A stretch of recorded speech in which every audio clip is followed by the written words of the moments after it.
chama cha KUPPET cha kutetea haki za walimu kinaongozwa na katibu ambaye sasa ndio mimi hapa. Na wao kunipatia fursa ya kuwa katibu mkuu ni kuwa wanaamini uwezo wangu wa kuweza kuwatetea haki zao, wanaamini uongozi wangu.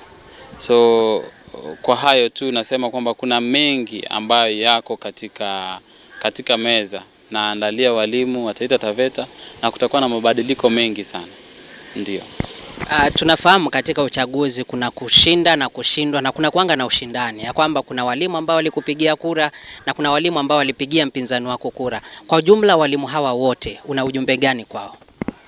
Katika siasa ama katika mapambano yote yale kuna mshinda na mshindwa. Na unapopigiwa kura, ile kura tunaita secret ballot, ni kura ya siri.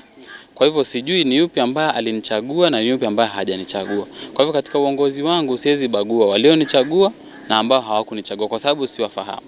Na mimi pia katika uongozi nafaa kuongoza walimu wote, nafaa kuhudumia walimu wote.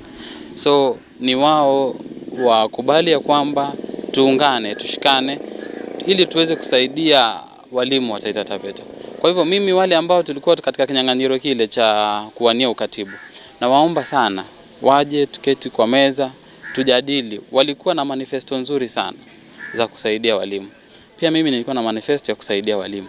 Tunaweza keti tukajadili vile tunaweza unganisha manifesto zao na manifesto yangu, na sote tuone vile tutasaidia walimu wa Taita Taveta, kwa sababu lengo letu kuu ni kuwa na better services to the teacher of Taita Taveta.